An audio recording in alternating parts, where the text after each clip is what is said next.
Hola, hola a todos, ¿cómo están? Sean bienvenidos a este, ¿qué puedo decir? Episodio de aquel día que te lo voy a contar así de frente de una vez para comenzar.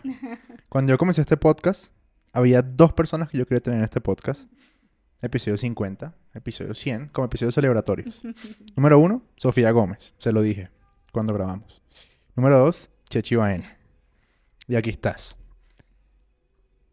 Bienvenida. No quiero decir que es un honor, pero es una cosa muy loca que estés acá, en serio. Ya vamos a hablar de eso, pero ha sido como una odisea y de hecho cuando llegaste aquí dijiste, por fin estás acá. ¿Cómo estás, Chechi? Hola, ¿cómo estás, Andrés? Feliz de estar aquí. Por fin lo Por fin. logramos porque no habíamos podido coincidir en este momento que lo estábamos buscando desde que hablamos y bueno, estoy muy contenta de poder estar hoy aquí. Me encanta.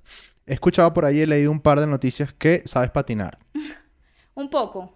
patinas rápido y que puede sonar fácil o no, pero tienes en tu, vamos a decirlo, bolsillo 24 campeonatos mundiales de patinaje en línea. ¿Sí? Quiero comenzar de una vez a preguntarte, ¿cómo puede uno tener 24 campeonatos del mundo si no se compitió por 24 años? ¿Cómo funciona eso? Es la primera pregunta que tengo. Bueno, el patinaje es un deporte particular, no somos un deporte olímpico, por lo cual tenemos mundial todos los años. Ok. Entonces, eso daba la oportunidad que en un campeonato del mundo, o en mi caso, Sí. por las características que tenía como deportista, poder correr varias pruebas en un campeonato de mundial y poder ganarlas. Entonces, en mi caso, pude tener mundiales en que en un solo mundial pude ganar 4 o 5 medallas de oro. Ok. Pero igual eso también hay variaciones, ¿no? En un mundial hay diferentes modalidades, me comentabas. Creo que estamos acostumbrados, entre comillas, a ver que hay una... pues digamos, siempre es una pista, ¿no? Pero hoy justamente mientras estaba como chismeando más cosas para entender más, veo que también hay pruebas de larga distancia. Sí. ¿Era lo tuyo o tú eras más de pista? Bueno, el patinaje tiene pista, ruta y maratón, Ok. ¿cierto? La pista es un óvalo de 200 metros Ujú. con peralte. La ruta es de 400 metros o más, no puede ser simétrica, tiene que tener curvas. Y la maratón son circuitos callejeros de 42 kilómetros. Ok. Entonces, yo tenía una particularidad que podía correr 500 metros en pista, podía correr los relevos en equipo, pero también podía correr la maratón. Ok. ¿Cuál te gustaba más? No, ¿cuál eras mejor? ¿Cuál te gustaba más? Mi prueba fue dos. Bueno, ay no, muchas. Me gustaba mucho en los 1000 metros. Ujú. Para mí era la prueba más dura de llegar a la final. Por las clasificaciones eran muy intensas, son 5 vueltas en la pista. Entonces sabía que además de tener velocidad, un poco de resistencia, mucha inteligencia para pasar a la final. Ok. Entonces para mí eran más duras las clasificaciones, ya llegar a la final era ya diferente. Eh, la relevos por equipos tenía lo divertido también porque era compartir la pista con dos coequiperas. Ujú. Entonces los relevos para mí también eran muy ricos, correrlos. Y la maratón tiene su encanto, eran 42 kilómetros y tenías tiempo de pensar muy bien como la estrategia y poder rematar. Yo era una deportista que sabía rematar, me movía muy bien en el pelotón Ok. y esas eran una de mis cualidades. Hace rato me contaste una cosa que me pareció muy particular y me gustaría ahondar en eso. Y es que naciste en Cartagena, ¿sí? Ujú. Y estudiaste en un colegio, como tú mismo lo mencionabas, vamos a llamarlo diferente, particular. Y había un elemento en la lista de útiles escolares que no es muy común. ¿Cuál era? Bueno, yo soy cartagenera de nacimiento y de corazón. En mi colegio, en la lista de útiles escolares, pedían un tablero de ajedrez, un par de patines y veíamos educación física y todas las materias comunes y corrientes. Entonces ahí, cuando ingresé al colegio, empecé a patinar por esa razón. Comenzaste a, digamos, a desarrollarte en patines y en ajedrez, pero tú me contaste, y esto es muy raro escuchárselo a alguien como tú, que eras mala patinando. Muy mala. ¿Cómo es eso? O sea, ¿cómo puede uno decir eso? Yo llegué al patinaje por eso, por el colegio, representaba el colegio en los Juegos Intercolegiados, entonces un día me tocó una carrera de patinaje y una partida de ajedrez y yo le dije a mi mamá, no, lo mío es el patinaje, quiero ir a la carrera de patinaje y ahí me llevaron. Ok. Cuando yo llegué a la liga, era una niña bajita, chiquita, barrigona, gordita. No tenía ningún biotipo fisiológico, ninguna muestra de que esta niña iba a ser campeona mundial. Cero. Yo era virriosa, decimos nosotros, o sea, era amante del patinaje. Yo era la primera que llegaba, la última que me veía. Si decían 10 vueltas, yo hacía 12. Si yo terminaba el entreno y venían los grandes a entrenar, quería que me dejaran meter en el grupo con los grandes. Entonces me enamoré del patinaje, de la velocidad, de sentir la brisa y yo me enamoré. Y decidiste, o algo así te entendí, decidiste que ibas a ser campeona mundial. Dijiste, yo voy a hacer esto. Apártense. Sí, ¿Cómo fue eso? entendí que la única manera de lograrlo era entrenando, que el entrenamiento se convertiría en el secreto de los campeones y la medalla en el premio al entrenamiento. Ok. Que la constancia, el trabajo podía sacar en mí esas cualidades físicas que carecía en ese momento, aunque en ese momento todavía empezaba. Y siempre recibí muchos comentarios como que no iba a ser capaz, pues quedaba de última, era lenta, pues, y me decían la tortuga veloz. Tortuga La tortuga veloz. veloz. Ok. Tortuga porque era chiquita, gordita, y veloz porque movía los patines muy rápido. Chapaleaba con los patines. Ok. Y yo dije, yo quiero ganar, yo quiero llegar. Y mi familia, yo viví en un entorno muy deportivo. Mi mamá siempre cuando yo dije que quería ser patinadora dijo, te apoyo. Mi hermano me recogía y me llevaba siempre a los entrenamientos. Y yo les dije, yo quiero ser campeona mundial. Y ellos me decían, campeona mundial, ¿tú sabes lo que significa llegar a ser campeona mundial? Disfruta, practica y vemos a dónde puedes llegar. Hmm. Pero eso era mi sueño. Bueno, ok. Tenemos registro de que lo lograste.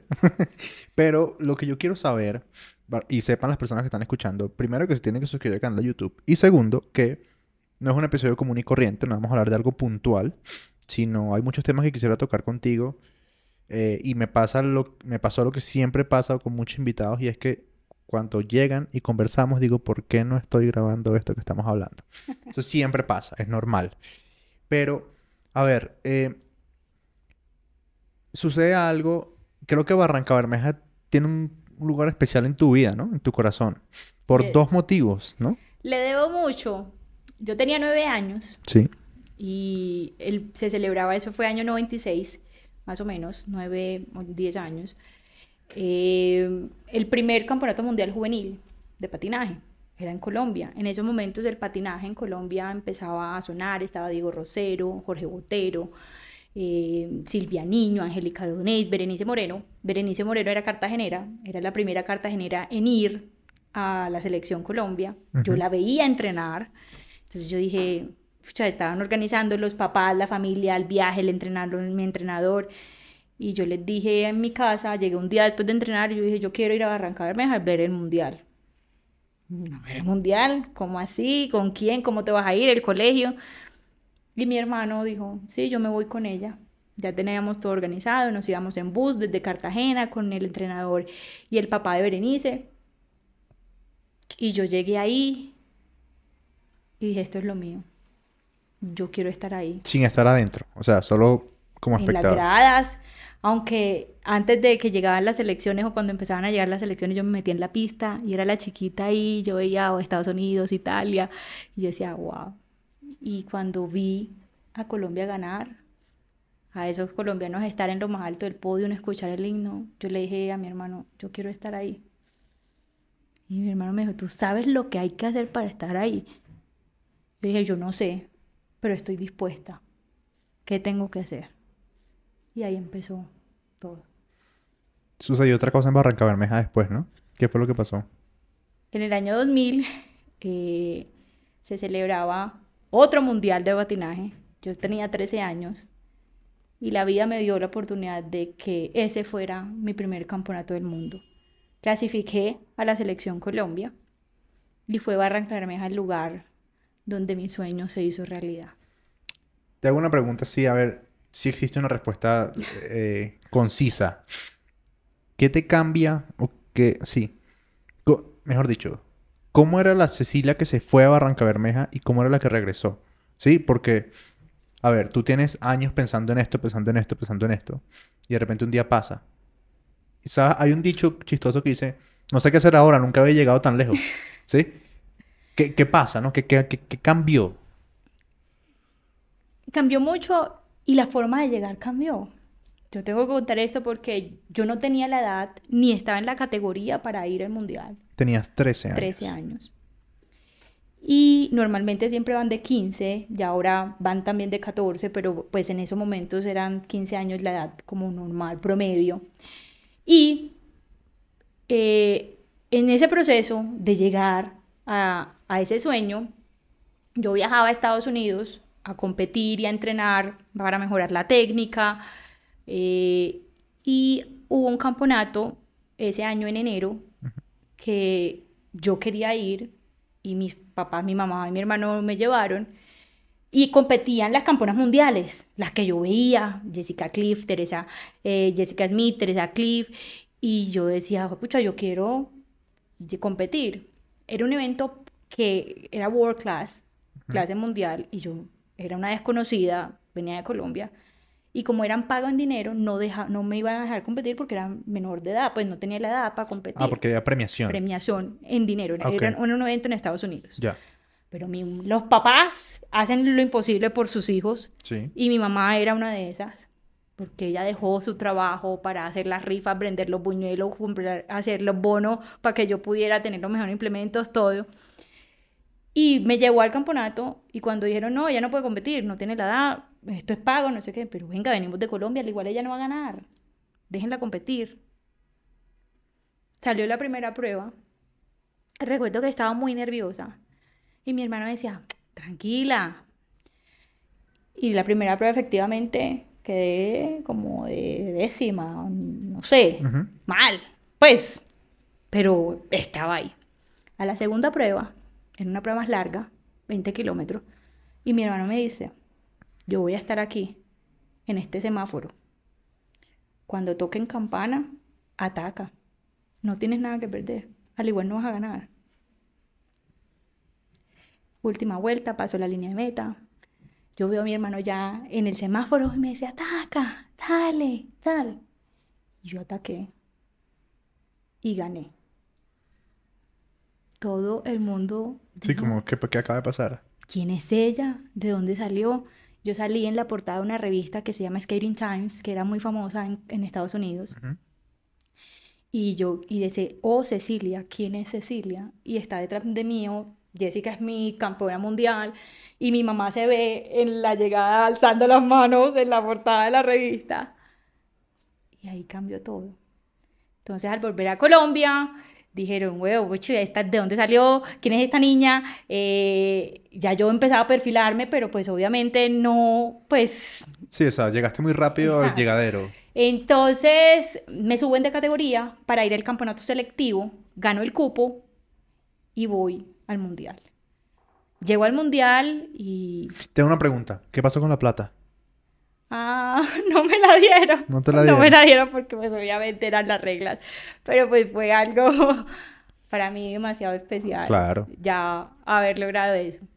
Y llegué a Barrancabermeja con el sueño cumplido de vestir la camiseta nacional. Era mi orgullo de estar ahí.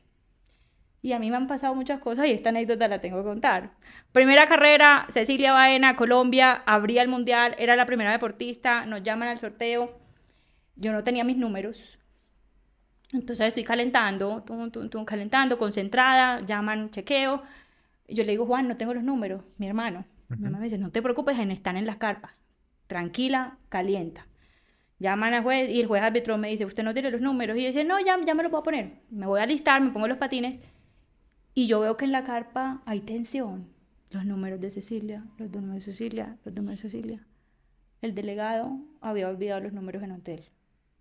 Ok. La gente en Barranca Bermeja no entendía qué pasaba. La gente le echó agua a la pista para retrasar el campeonato. Dijeron, háganle el número con Sharpie, con papel. Pues obviamente Sí, era un claro. mundial. Sí, claro, claro. No, no era imposible. Y el juez árbitro era colombiano y me tuvo que descalificar. No pude correr mi Oh, primera por carrera en Dios. un campeonato del mundo. Ok, mierda. Te significarás lo que No, y sobre todo significa. un detalle tan mínimo, ¿no? O sea, Entonces, el delegado fue al hotel, buscó los números, regresó, pero ya no hubo nada que hacer. Mi mamá me dijo, si tú estás aquí, es porque te lo ganaste. mm, Y la vida te va a dar la oportunidad de demostrar lo preparada que estás. Mañana vas a salir a la pista y vas a hacer lo que sabes hacer. ¿qué modalidad no pudiste correr? Los 300 metros. Ok, ¿Y qué es lo que sabes hacer?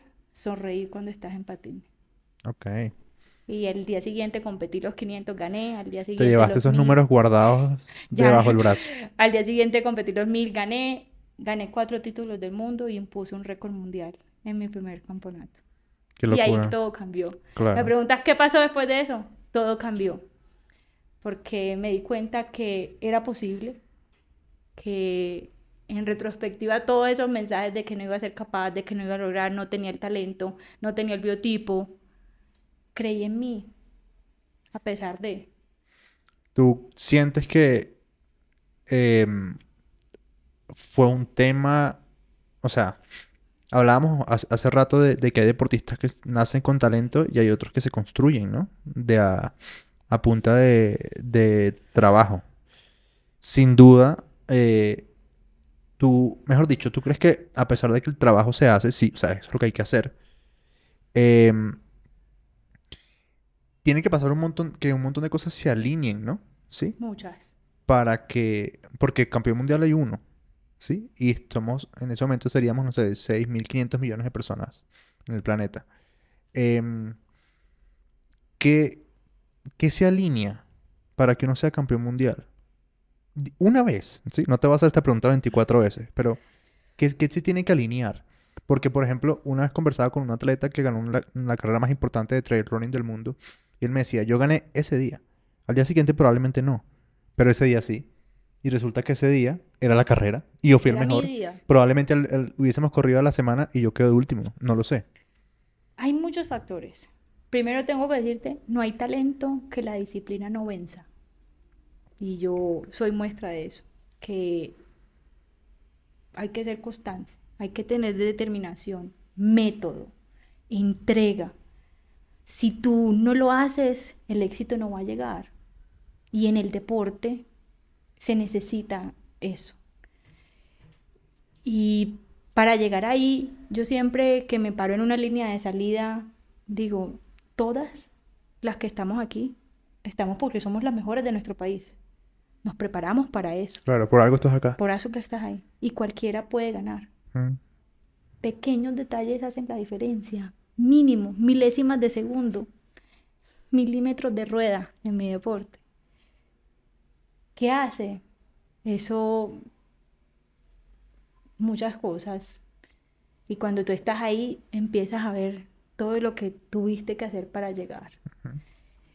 Y yo creo que esa conjugación de entrenamiento, de mentalidad, de trabajo en equipo, de entender la carrera, de leerlas a tus rivales, es lo que pueden hacer la diferencia. Y yo creo que ahí, y mi fortaleza siempre fue esa, conocer mis capacidades, más mentales que físicas, y sacarle provecho. Entonces, yo siempre analicé las carreras. Tú veías mis cuadernos, mis bitácoras y leía, y eran pistas. Y yo lo que hacía era por dónde me voy a meter, para recortar camino, para que la curva me diera más velocidad para salir, de encontrar esa estrategia que me diera ese diferencial. Y de manejar tanto el grupo y de entender tanto a mi rival y mi deporte, que yo leía también las carreras, que eso era lo que yo sabía cuándo tenía que atacar, porque yo no era la que estaba siempre en la punta, yo me movía bien en el grupo y yo creo que ese diferencial es conocerte, Sí. conocerte. Yo he visto varios videos de competencias tuyas y sí, tú casi nunca ibas adelante. O sea, tú no dominabas Mejor dicho, de hecho, hoy, para que sepan, se está grabando esto hoy que se está corriendo el Tour Colombia y la persona que ganó la etapa de hoy estuvo a punto de que lo cortaran, o sea, que el tiempo de corte sí, lo Sacara de cortara, carrera. ¿sí? Y el equipo fue para atrás y lo trajo para adelante y ganó el sprint.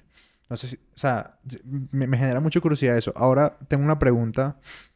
Quisiera saber cómo es un día, o cómo era un día tuyo a los 14 años, a los 15 años, porque a los 14 años uno ¿qué hace? Va al colegio, sale del colegio, busca qué dulce meterse, duerme un rato, ve alguno de los dibujitos animados del momento, baja, hace algo indebido, la mamá lo regaña, sube y tarea y a dormir. Pero ¿cómo era un día tuyo?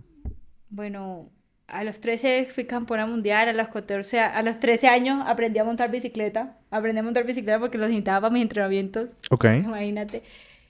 A los 14 años terminé mi colegio y me tocó tomar una decisión de vida que uno dice, me tengo que ir para Bogotá. ¿A qué te refieres con que terminé el colegio? Pues terminé bachillerato a los ¿Te 15 graduaste de años. bachiller A a los los... 15 años. Ok. Y todos yo soy de Cartagena, y todos los deportistas estaban buscando otros lugares para prepararse porque no había apoyo, no había escenarios. Y yo tengo que decir, no, me tengo que ir para Bogotá. ¿Tienes que ir para Bogotá? ¿Cómo así? ¿A Bogotá? ¿A qué? Yo si quiero seguir en mi sueño de convertirme en que esto sea alto rendimiento, me tengo que ir. Y el irme implicaba demasiadas cosas. ¿Y por qué? Porque había que hacer bicicleta, levantarme a las 4 de la mañana. Pues cuando estaba en el colegio era levantarme a las 4 de la mañana, hacer bicicleta, llegar al colegio, bañarme en el colegio, dar clase hasta las 3 de la tarde, a las 3 de la tarde salir para el gimnasio, en el gimnasio estar 1 hora y media en el gimnasio, después del gimnasio salir para la pista, entrenar a las 6 de la noche, llegar a las 8 de la noche a la casa, comer, hacer tareas y descansar. No había tiempo para más. Una pregunta íntima. ¿Cuándo tuviste tu primer novio? Mi primer novio lo pude tener que a mis 18 años. Ok. Entonces, es curioso. La vida de un deportista, y me preguntan, pucha, demasiado sacrificio. Y yo decía, son unas por otras. En este momento mi sueño es convertirme en la mejor patinadora del mundo. Y eso es lo que tienen que hacer. Entrenar 8 horas diarias, estar expuesta a altas cargas de exigencia, era dormir bien, comer bien, descansar, entrenar todos los días de mi vida para lograr ese sueño. Hace poco grabé un episodio con una nadadora. No sé si ha salido todavía o no, no lo sé, pero ella me hablaba de eso, ¿no? De que era una rutina, ¿sí? Literalmente. ¿Cómo no te cansas de hacer lo mismo todos los días? ¿Y qué te apoya mental y emocionalmente? Porque tú a esa edad no tienes las herramientas ni las fortalezas que uno creería suficiente para poder entender el porqué. Uno sí se cansa, y mucho. Y en estos días hablaba y me preguntaba yo misma cómo lo hacía.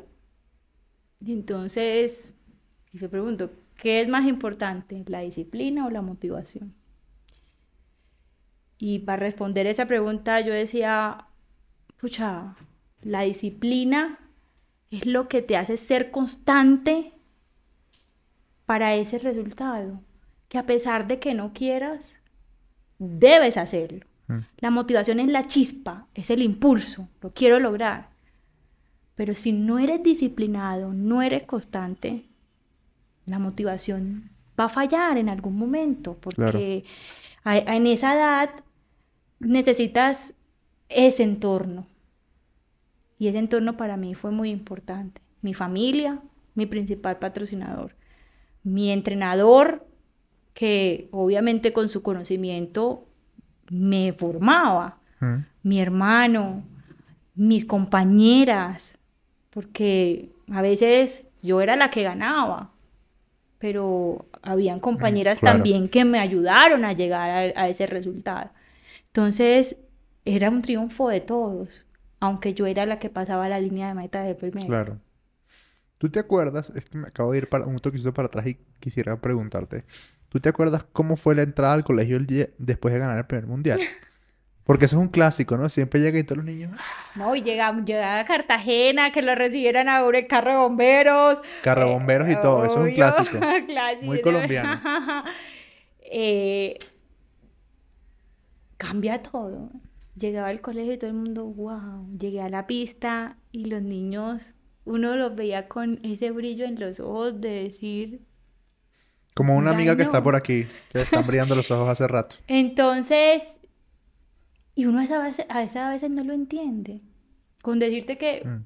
que en esto hay muchas anécdotas y yo estoy muy anecdótica porque Deberías tener un podcast. son esos recuerdos lo que te hacen ser quien eres, auténtico, genuino y poder transmitirle a las personas los sueños y las ilusiones que se hacen realidad. Yo llegué y mi vida cambió. Llegaron las marcas, me convertí en imagen de una, el patinaje cambió por completo porque yo creo que ahí fue el detonante de la historia del patinaje, Ujú. con medios tradicionales. Y pucha, la Chechi Baena, los periódicos, la Chechi Baena, la hija del viento, la que más alto voló, no patinaba, flotaba. Entonces empezó una narrativa en torno a esto y decía, pucha, ¿en qué momento? Sí, sí, sí. Y uno empieza a creerse el cuento, pucha. Y cuando me colgaban una medalla, yo sabía que lo que llevaba en el pecho era un país entero, eran millones de colombianos, era el niño que me vio y dijo, wow, yo quiero ser como tú. Y yo decía, yo tengo 15 años, ¿cómo así que quieres ser como yo? Y ha sido repetitivo en los años Mm. y uno se convierte en ejemplo para muchos, para las nuevas generaciones. Y Sin entonces, pedirlo, ¿no? sin pedirlo, y te toca madurar a temprana edad. Y eso lo generó el deporte. Yo fui profesional a temprana edad porque a los 13 años logré un gran resultado. Y a veces uno no lo entiende y empieza a vivir ese sueño. O sea, para mí fue vivir ese sueño. O sea, ese sueño que yo creí, escribí, manifesté, lo empezaba a vivir. Y eso fue increíble. ¿Cómo extiendes ese sueño? Es decir, yo quiero llegar hasta acá. Y cuando ya vas llegando, dices, ay, ¿qué viene después? ¿Qué? Exacto.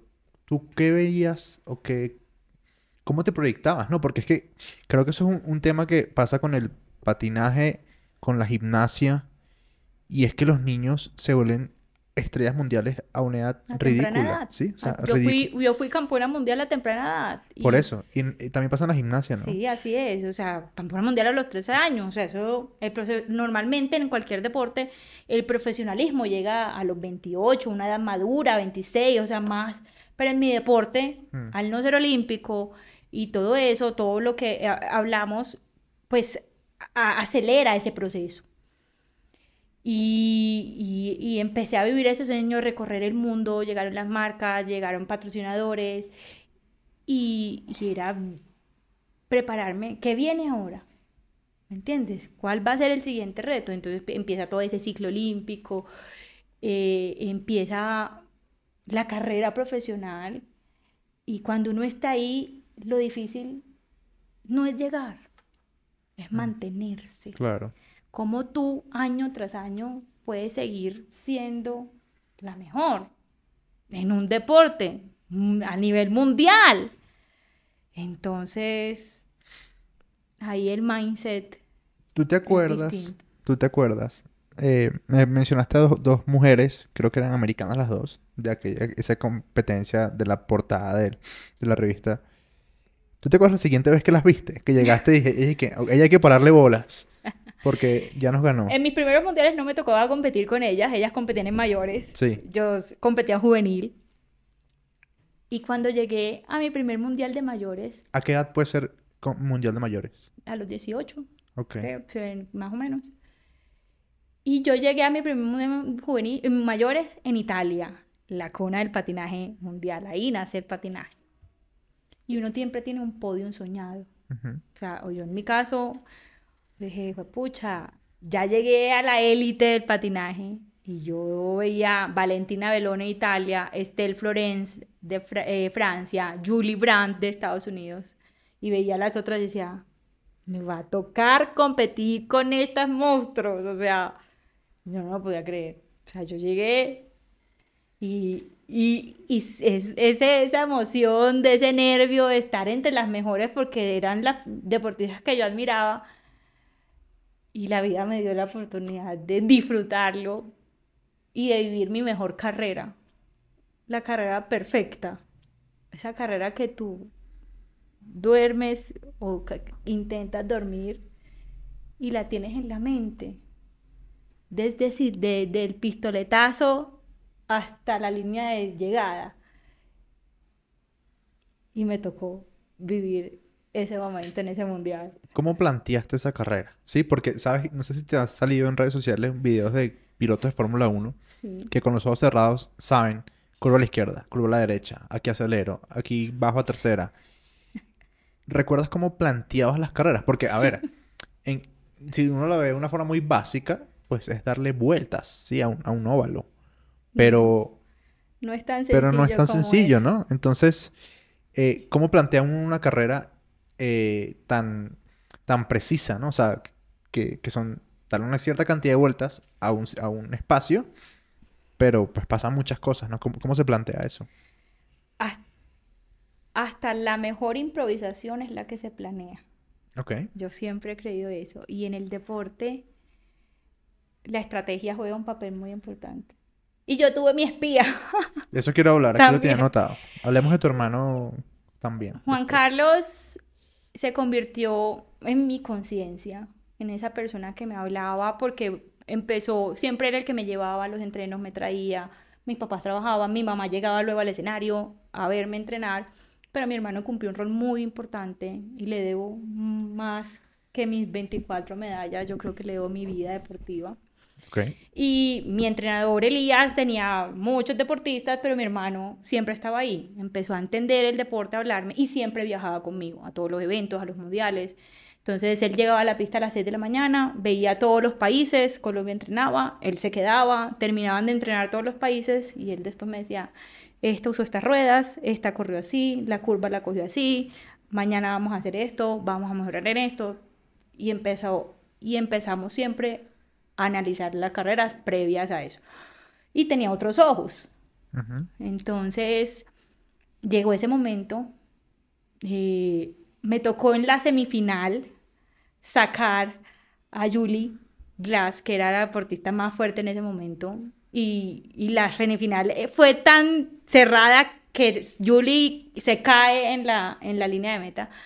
Eran 500 metros ruta. eh, y llegamos a la final y ya sabíamos cómo iba a ser. Valentina Veroni de Italia era una corredora casi 170, 170, 180, era muy alta, yo era muy chiquita. Andrea González de Argentina era una corredora que sabía manejar el tiempo. Estelle Florence le gustaba esperar. Y yo era una corredora que también me gustaba esperar. Entonces, hasta los últimos metros para tener el mejor sprint, porque sabía que era muy veloz porque movía los pies, la tortuga Tortuguita. veloz. Entonces, con mi hermano hablábamos de esa carrera y decía, va a ser así. Valentina Beloni va a salir de primera, porque ella al ser tan grande, Claro. le cuesta ir de atrás para adelante. Ella va a salir de primera. Andrea González va a querer salir de primera también, pero no va a poder porque la segunda posición tenía que ser yo. Yo tenía que salir sí o sí, ganar la salida de segunda, o sea, dejar a Valentina ganar la salida. Salen por línea. Sí, salíamos Y esa línea. línea se determina por las Se semifinales. termina por la semifinal, Ok. entonces yo gané la primera semifinal, la ganó Valentina, iba en el primer carril, la segunda la gané yo, iba en el segundo carril Ok. y después las segundas, porque eran 4 corredores. Y Estelle Florence. Y yo tenía, era en una plaza en Italia, Entonces eran unas curvas muy cerradas, era una plaza, tenía los carriles o las líneas esas que son blancas, que marcan y que resbalan también, entonces era muy específico saber correr. Y mi hermano me decía, listo, vas a salir de segunda y vas a manejar la carrera. Manejar la carrera era dejar un espacio entre Valentina y yo para poder controlar a A las las dos otras. corredoras de atrás. Andrea van siempre a intentar salir. Tú vas a empezar a moverte en el grupo.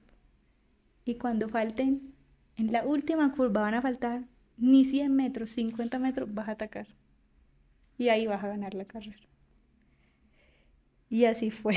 Ese video es Sí, uno ese de está los en YouTube, videos sí, que sí, yo lo he está visto. muy popular. Y ti también da una anécdota porque cuando estamos en la línea de meta, quien chifla es mi papá. Mi papá siempre me chiflaba Ok. y yo sabía que él estaba ahí. Mi papá es periodista y en ese nunca narraba mis carreras porque decía que él no podía narrar mis carreras. Entonces, cuando en ese momento por el cambio de horario estaba en 6 a.m. y Darío Arizmendi le dice, no, Eugenio, narre. Entonces, no, va a salir Cecilia, yo no narro.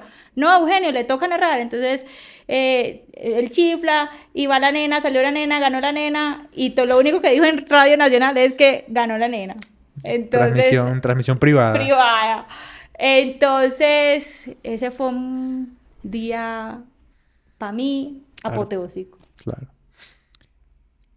Yo siempre hago esta pregunta a todos. ¿Qué cambia? ¿Sí? Es decir, eh, porque, sí, digamos, más allá, entre unas comillas gigantes, más allá de que tienes el título, de lo que lograste, como el hecho en sí, ¿sí? Porque uno sigue siendo, entre comillas, la misma persona, a lo que, o sea, tú seguías siendo Cecilia, con o sin el campeonato.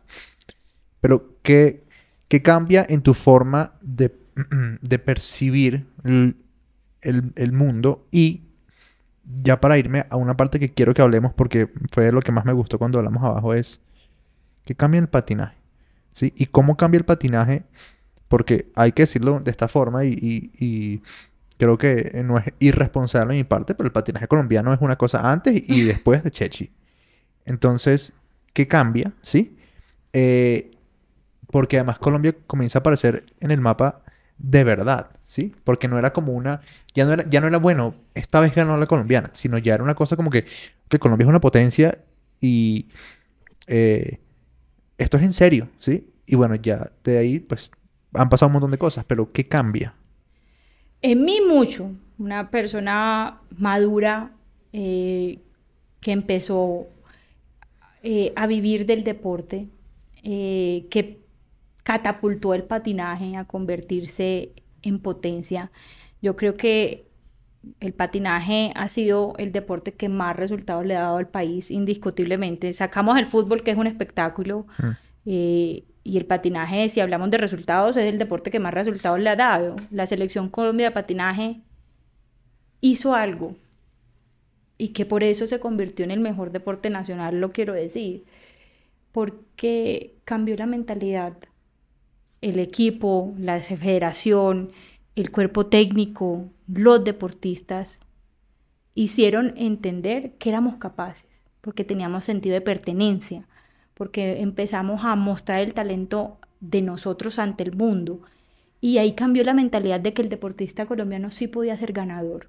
Y eso fue lo que hizo al patinaje grande, el sentido de pertenencia, el trabajo, porque una selección y que era muy comprometida, la unión de nuestro equipo era impresionante y eso cambió la historia del patinaje. Y ahí cambió todo. A nosotros nos abrió ese camino, bueno, Rosemary Tristán, que mm, lastimosamente ya nos acompaña, fue la que abrió el camino. Llegó Jorge Andrés Botero, Diego Rosero, llega nuestra generación, que le debo a mis compañeras de equipo, Alexandra Vivas, Brigitte Méndez, Berenice Moreno, Kelly Martínez, que hizo que el patinaje se convirtiera en potencia mundial. Y que de esos años Colombia año tras año gana y gana y gana y cada vez gana más. Y eso es lo que ha hecho que el patinaje colombiano sea lo grande que es. Y yo me siento orgullosa de eso porque hicimos que fuéramos referentes para muchos niños y niñas en nuestro país. Cambiamos la mentalidad ganadora. Sí se puede, sí se puede. Éramos embajadores ante el mundo, como lo son hoy todos estos deportistas, y yo creo que ese momento fue importante para el país. Tú, ¿cómo? No sé si todavía te pase, porque ya debe ser algo como muy de costumbre para ti. Pero cuando viene un extranjero a Colombia, se da cuenta de dos cosas. La primera, que todo el mundo anda en bicicleta. ¿Sí? Por lo menos en Bogotá. Y lo otro es que de verdad uno va y se asoma a cualquier complejo y hay una cantidad de niños asombrosa patinando. ¿Sí? Así es. ¿Cómo? O sea, ¿cómo te... ¿Qué sientes? O ¿qué te pasa por la cabeza cuando dices, yo era así? Y fue tan maravilloso esa época, año 2000, 2003, 2004, donde el patinaje creció exponencialmente, que todo el mundo en la lista del Niño Dios pedía un par de patines. Todos los niños querían tener patines. Y era increíble, o sea, para mí eso era increíble. Y uno empezaba a recorrer el país y uno veía niños patinando en la calle, en los conjuntos, y el patinaje, pucha, se disparó por completo. Y esa masa crítica también es lo que hizo el patinaje mantenerse en ese estándar de nivel que lo hizo ser lo que es hoy. Y para mí eso era increíble. Yo digo que eso fue lo que hizo el patinaje grande. Y Ustedes eran rockstars. y era tan así como cuando uno llegaba a otro país. Yo recuerdo y de la anécdota en Corea.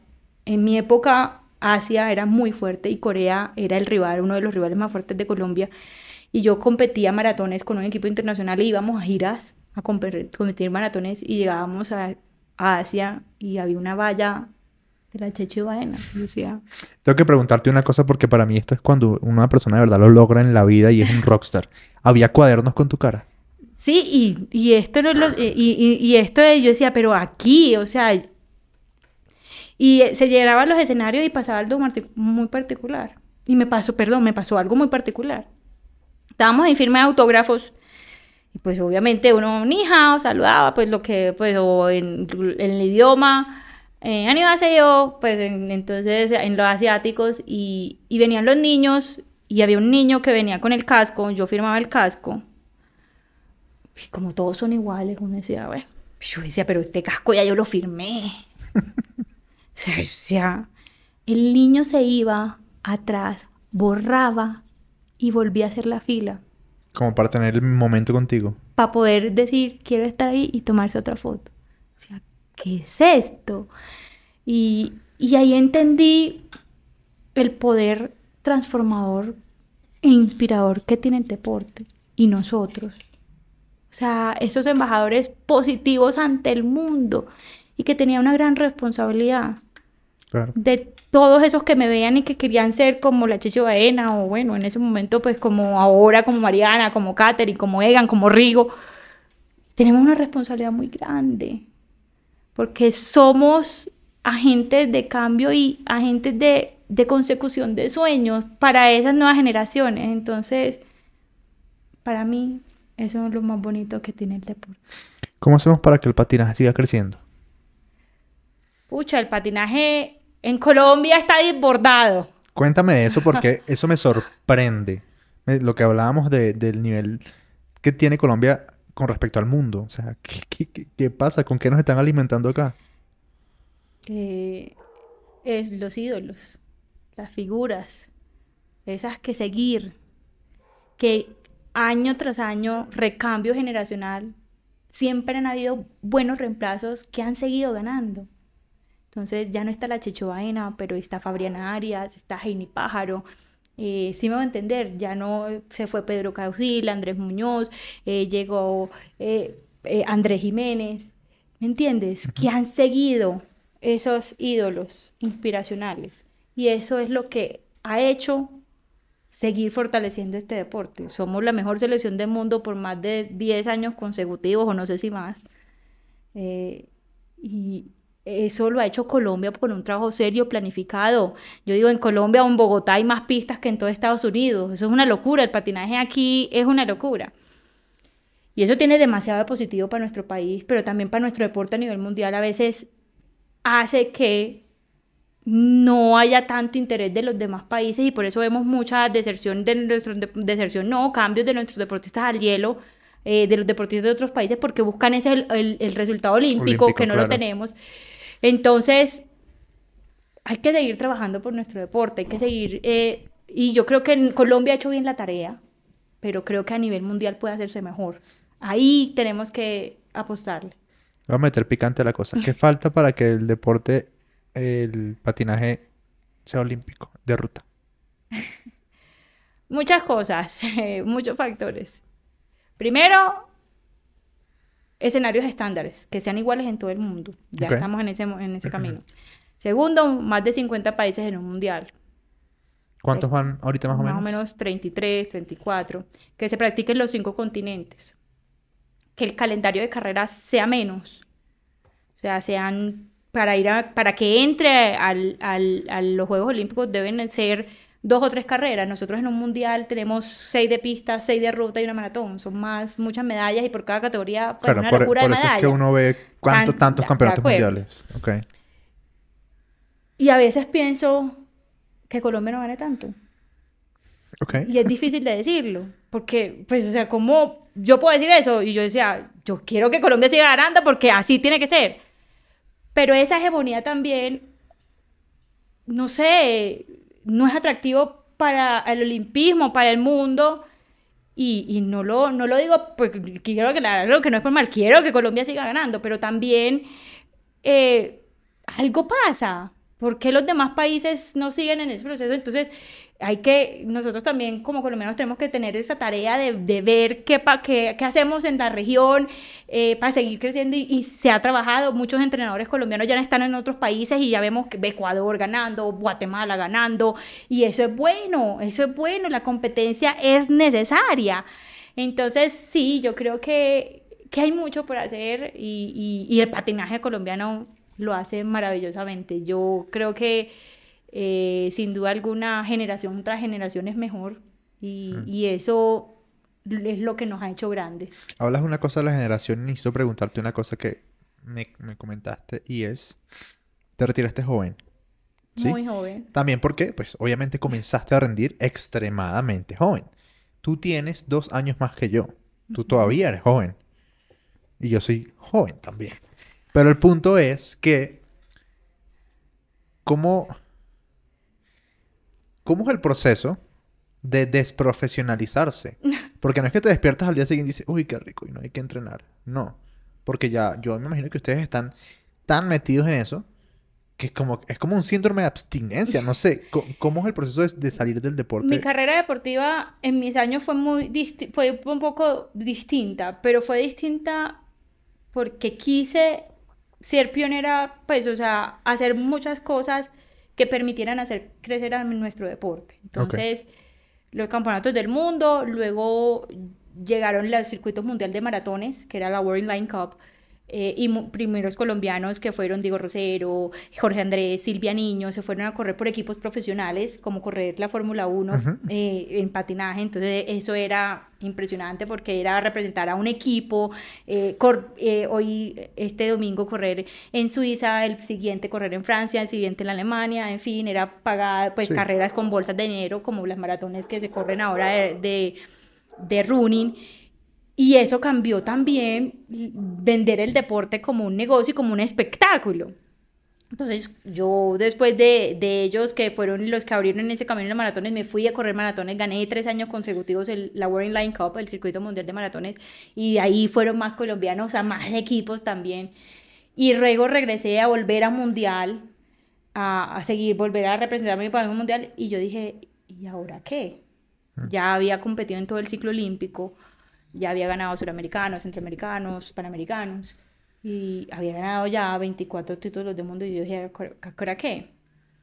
Y el deporte de alto rendimiento en nuestro país tiene algo lastimosamente, y que a veces no nos miran como profesionales en lo que hacemos. Y esto es una profesión, porque te entrenas 8 horas diarias, estás expuesto a cargas de exigencia, para llegar a un resultado tienes que dedicarte solo a esto. Claro. Y a veces le dicen, o estudias o patinas, a mí me lo dijeron, o estudias, y también la institución dice, no, pero es que tú tienes que cumplir con el penso, si faltas, no hay flexibilidad para que el deportista, como en otros países, Sí. pueda hacer su deporte y estudiar, no. Y entonces uno se prepara para eso. Entonces yo decía, pucha, a mí una lesión me puede sacar. Y en ese año, en el 2012, antes de ir al mundial, yo tuve una lesión y yo competí en un mundial lesionada, casi con una fractura en el tobillo. Y era mi último mundial porque ya lo había dicho, decretado así, ya lo había anunciado. Y yo dije, pucha, esta lesión me pudo sacar. Yo pude ir al mundial y no ganar. Gané la última prueba, la más dura, la maratón. Pues esa es otra historia. Y yo dije, esto es un cuarto de hora. Yo me retiro y yo con mi medalla no puedo ir al supermercado a hacer mercado. Claro. No puedo conseguir medalla, no puedo conseguir trabajo por decir, ay, yo soy la Cheche Baena, contra... No. Entonces, ahí fue como dije, güey, pucha, tengo que estudiar. Y a los 26 años me inscribí en la universidad a estudiar con niños de 15, 16 años. ¿Qué estudiaste? Ya empecé comunicación social, Ok. luego administración de empresas, tecnología en gestión deportiva y soy especialista también en alta gerencia. Ok. Pero también porque sabía que era la única manera para seguir dejando huella en el deporte. En esos últimos años nació mi escuela de patinaje aquí en Bogotá, con la intención de dejar ese legado a las nuevas generaciones, de tener un espacio de diversión, de formación en el patinaje. Y dije, sí, tengo que estudiar porque no sé qué va a pasar. Y lastimosamente no nos preparan para eso. A los deportistas no nos preparan para ganar. ¿Y qué pasa? Que muchos de los deportistas con lo que ganamos en el deporte no nos dicen inviertan, cómprense su apartamento, su casa. A veces nos gastamos la plata que ganamos en comprándome los mejores tenis, los más caros. Entonces uno abre el closet, wow, los mejores tenis. ¿Y después qué? Entonces yo dije, no, tengo que hacer algo diferente, tengo que estudiar, tengo que prepararme, tengo que seguir trabajando por el deporte. Y se me metió algo en la cabeza de la transformación social a través del deporte, de que los niños y niñas vean el deporte como una herramienta educadora, que la educación y el deporte es el binomio perfecto, que el deporte es transversal a todo, por salud física, por salud mental, por alto rendimiento, por mitigar conflictos sociales. El deporte es demasiado poderoso, cambia vidas. El deporte me permitió ganar, recorrer el mundo, conocer culturas, darme cuenta de lo que era capaz, derribar mis límites, confiar en mis capacidades, ser disciplinada. El deporte me convirtió en la mujer que soy hoy, en la madre que soy hoy. Ahí tengo una pregunta que te la hice abajo, pero quiero dejar registro de eso. Cuando uno no, vamos a incluir en eso. Cuando alguien es deportista, como lo decía yo ayer en el Instagram, y lo sigo considerando así, cuando uno es una leyenda del deporte y tiene hijos, esos hijos nacen sin pedirlo, con un peso muy grande sobre sus hombros de ser los hijos de, ¿sí? Ejemplo actual, todo el mundo está esperando que el hijo de Messi sea un crack, que probablemente no lo va a ser. O sí, no lo sé. Pero manejar el peso de ser hija de Chechi Baena o hijo de Chechi Baena, ¿cómo afecta o cómo tú como mamá puedes manejar eso? Porque es que yo creo que es complejo, ¿sí? Porque, claro, todo el mundo espera. Yo creo que todo el mundo, excepto los papás, esperan que los hijos sigan el camino, ¿no? De los padres. Bueno, sí, en mi casa se habla de deporte, se vive el deporte y se hace deporte. Ana Sofía es hija de campeona mundial y que campeón mundial, porque mi ex esposo es campeón mundial de patinaje también. Y en mi casa, cuando pues ya ahora Ana Sofía que vive conmigo, nunca me dijo que quería patinar. Pues en sus primeros años yo le regalé unos patines en unos cumpleaños, en el año número 3 que cumplía. Ella se lo puso un momento, patinó en la alfombra. No. Y el año pasado me dijo, quiero patinar. Ya ella la molestaba, pues le decían en el jardín la Chechi o Chechita. Entonces, pues, o sea, ella me decía, yo le cuento mi historia. Y ella me decía, ¿en serio? Y ella veía mi video y ¿en serio tú hiciste eso? ¿Eres tú? ¿Tú hiciste todo eso? ¿Es verdad que tú ganaste tanto? Y yo le dije, sí, gorda. ¿Pero cómo lo hiciste? Entonces, ella dijo, quiero patinar. Entonces yo dije, pucha, llegó el momento, quiere patinar. Y listo, gorda, vamos a patinar. Le pusimos los patines, patinó conmigo y ponerle los patines fue una extensión de ella. O sea, como si siempre hubiese patinado. Yo dije, wow, ¿qué va a hacer? La llevamos a la pista de patinaje. En ese momento fue todo, fue mi papá, fue mi hermano, todo el mundo, toda la familia. Ese fue un momento muy bonito. Y verla patinar, pues yo pues lloré, o sea, era un escenario deportivo. Pero también pensaba, ¿será que es lo de ella? Yo decía, yo quiero que patine, pero que no sea de alto rendimiento, que le guste patinar, que aprenda a patinar. Y ella misma lo escogió, fue a los entrenamientos y le gustó, patinó, pero disfrutaba más hacerlo conmigo.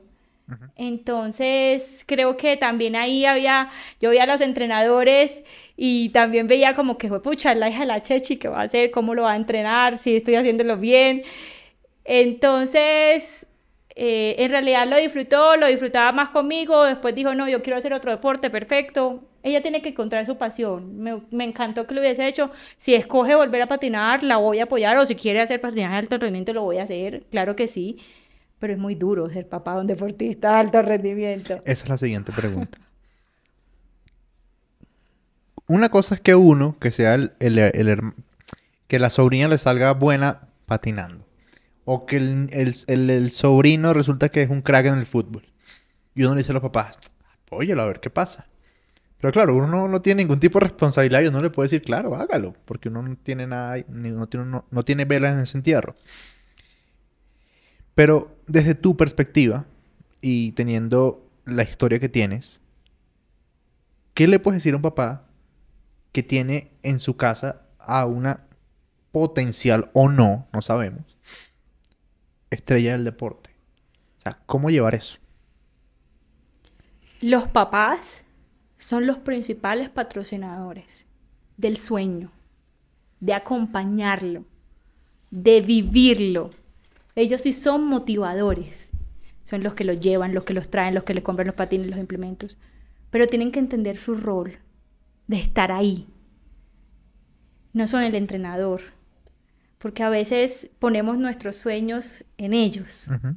Y cargamos a nuestros hijos de esa responsabilidad. Y en mi caso sería así. Yo ahora también tengo mi bebé de 2 años y yo digo, ¿cómo manejar esto en un momento que me pueda llegar?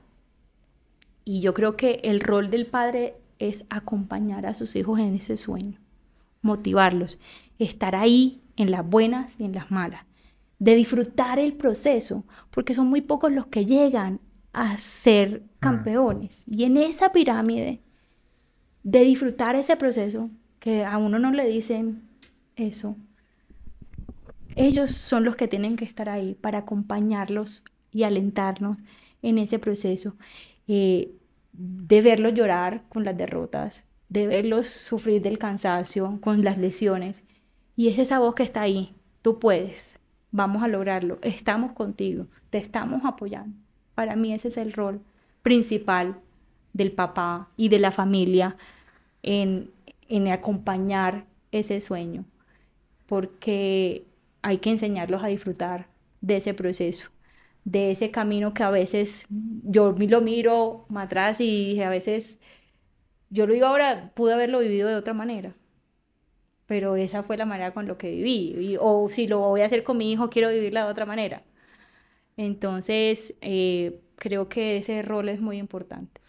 Ya quiero ir cerrando, pero tengo que hacerte una pregunta que me encanta hacerle siempre, porque creo que nadie se las hace. ¿Cuál es tu relación con el fracaso en el deporte? Porque no se habla de eso, y eso me da rabia que no suceda. Porque solo apoyan a los deportistas cuando están arriba. Y al deportista hay que aprovecharlo, a acompañarlo desde en todo momento. En el deporte son más las veces que se pierde que las que se gana. Y eso es la gran enseñanza que tiene el deporte. Que uno emerge del lugar más profundo y es ahí donde tienes un gran logro. Los fracasos es la mejor enseñanza que uno puede tener. Y uno fracasa por múltiples razones. Por cometer un error, porque te resbalaste, porque no te preparaste bien. Porque alguien dejó los porque números en un hotel. Entonces son muchas las ecuaciones en un fracaso. Y que es muy fácil darle duro a un deportista cuando fracasa. Y que a veces nos enfrascamos en eso. Pero el fracaso creo que es eso lo que hace superlativo, ¿no?, a un deportista, lo que lo lleva a ir más allá, lo que lo hace trascender, porque te enseña, porque en el deporte es levantarse de las caídas, de los momentos difíciles, de los entrenamientos malos que tienes, a veces de comer lo que sabemos, porque a veces tienes que entrenar lesionado. El deporte es cruel y despiadado, el alto rendimiento como tal, Sí. porque es muy duro. Entonces creo que el fracaso es lo más bonito que uno puede vivir, porque es lo que más te puede enseñar y de esa enseñanza es de lo que más puedes aprender. Y cuando llega el momento de la consecución de ese resultado o ese éxito que llamamos, te vas a dar cuenta de lo que fuiste capaz, de por qué estás ahí, de todo lo que tuviste que lograr para llegar, pero sin nunca olvidar de cómo empezaste. Claro. ¿Cómo? Esto tiene que pasar, seguramente. Cuando tú vas a una pista de patinaje, de parche, ¿sí? ¿Cómo es el contacto? ¿Cómo es ese... ¿Qué reacción ves en los niños cuando te ven? ¿Sí? Esta pregunta te la hago ¿por qué? Porque yo siento que es muy importante humanizar al deportista, ¿sí? Y como seguidores del deporte nos encanta como idealizarlos y volverlos inalcanzables. Y cuando te sientas a hablar con los deportistas, porque tengo el privilegio de hacer eso, tú te das cuenta que son personas completamente comunes y corrientes. Y eso te lo pregunto porque tenemos un plan, ¿sí? De acercarnos a la gente y de que tengan la oportunidad de charlar contigo un poco más cerca. ¿Cómo es eso, no? ¿Cómo es esa forma de llegarle a la gente y transmitirle el mensaje de manera directa? Es demasiado bonito y Eduardo, mi pareja, siempre me dice, pucha, es que yo te vi, o sea, tú ganaste y yo te vi ganar y todo el mundo decía la Chechi, la Chechi, la Chechi, la Chechi. Y han pasado tantos años de mi retiro. O sea, yo me retiré en el año 2013, imagínate. Y a mí me invitan a un evento de patinaje y son niños que no me vieron competir. Claro. Fueron los papás que le dijeron, mira, ve este video, esta es la Chechi. Y yo veo en un escenario, una pista, 1500 deportistas y todos quieren pedirme autógrafo. Y yo digo, ¿qué locura. ¿Qué es esto? Y entonces decía, Eduardo me dice, es que tú fuiste grande, eres muy grande. O sea, lo que lograste transformó la vida de generación en generación y has impactado muchas vidas. Y eso es maravilloso. Eso, sin duda alguna, ha hecho saber que dejé huella, que el legado está ahí. Y que ellos sueñan algún día ser como yo o ser como cualquier deportista, y eso es priceless. O sea, no tiene precio. Te hice estas dos últimas preguntas no por casualidad, y es porque tenemos un plan y tenemos la idea de el 15 de mayo de este año, miércoles 15 de mayo, tener la oportunidad de conversar en vivo con la gente para hablar de fracasos y de cómo eso ayuda al deportista. Porque una cosa es que tú lo escuches en un podcast, pero otra cosa es que tú te puedas sentar y hacer una pregunta a una persona que tú admiras, a un deportista que es una leyenda, insisto, en tu deporte. Entonces, ya tú dijiste que sí, y es que nos vamos a ver el 15 de mayo aquí en Bogotá, ¿no? Sépanlo las personas que están escuchando, están viendo que el 15 de mayo nos vamos a encontrar con Chechi. Ya les iremos contando más cosas. Pero la idea de todo esto es, como lo conversábamos, como que la gente los pueda humanizar a ustedes. Porque insisto mucho con eso y lo veo cada vez que hablo con alguno y es la gente, o sea, los pone en un pedestal que es merecido, sí. Pero cuando tú te sientas a hablar, tú dices, pucha, Es más es una grande. persona común y corriente y es brutal poder De hablarlo, acuerdo. ¿sí? Y eso es lo bonito de esto. Yo ahora veo que nosotros tenemos una gran misión, ¿no? Estos deportistas que hemos logrado a través del deporte cambiar nuestra vida, ganar títulos, ser ejemplo para nuevas generaciones, pero también tenemos una misión de compartir lo que hicimos para seguir inspirando, motivando a las personas de cualquier rol. No tienen que ser deportistas, a que los sueños son posibles, que se hagan realidad, que cuando uno trabaja con amor, con pasión, puede lograr lo que se proponga en la vida.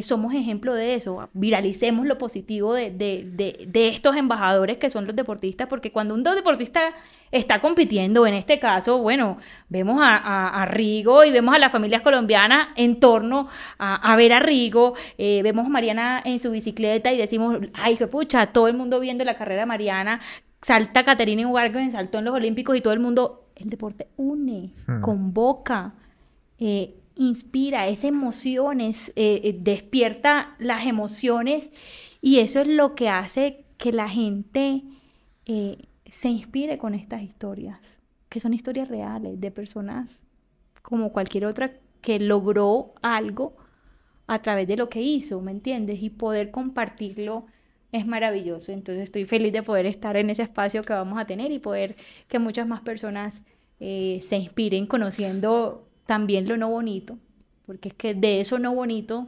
florecen grandes cosas. Estoy de acuerdo. Chachi, para mí ha sido un honor charlar contigo. De verdad, qué cool poder escuchar cosas diferentes y que hayas tenido el gesto de venir. De verdad, para mí es increíble. Te lo dije al principio y lo quiero recalcar. Para mí era una meta tenerte a ti algún día en el podcast. Pero uno no dimensiona a veces que las cosas suceden y ya. Y todo fue muy loco porque, lo cuento aquí para que la gente lo sepa, el contacto fue porque yo vi que un día Chechi siguió al podcast. Y yo, ¿qué es esto? ¿Qué está pasando aquí? Y dije, no puedo no escribirle ya. Y yo te escribí hace como, no sé, hace como 6 meses o más. No, creo que mucho más. Sí. Y fue como, hola, veo que sigues mi podcast. Me gustaría hablar contigo. Así Aquel que día que gracias. me escribiste y lo Aquel día que te lograste. escribí, sí. Fue muy loco. Y eso es muy... Ese es el la primera señal de... Son comunes y corrientes como uno. Y eso es muy chévere. Así que, de verdad, gracias. Gracias No, por... muchas gracias por la invitación. Creo que esto es lo bonito de esto. Tener las conversaciones auténticas, genuinas, reales, porque esto es lo que hay que llevarle a la gente. Este contenido de valor que en realidad nosotros como deportistas hicimos en algún momento, pero que también somos como cualquiera uno de ustedes que nos está viendo y que tiene un sueño, que tiene miedos, que tiene ganas, que no sabe cómo hacerlo y de pronto escucha eso y yo digo, bueno, toma lo que te sirva, descarta lo que no y hazlo auténticamente tuyo, porque todos somos campeones en potencia, en lo que queramos lograr. Así es. Pero para eso hay que amar lo que hacemos, trabajar por lo que hacemos, con liderazgo, con disciplina y con corazón. Así es. 15 de mayo, ya saben, aquí en Bogotá, pronto les vamos a tener más información. Yo sé que ustedes ya se suscribieron al canal de YouTube y a Spotify, así que no se los voy a repetir. Yo sé que ustedes lo van a hacer. Chachi, nuevamente, muchas gracias. Muchas gracias a ti. Nos vemos pronto. Chao, chao. Listo.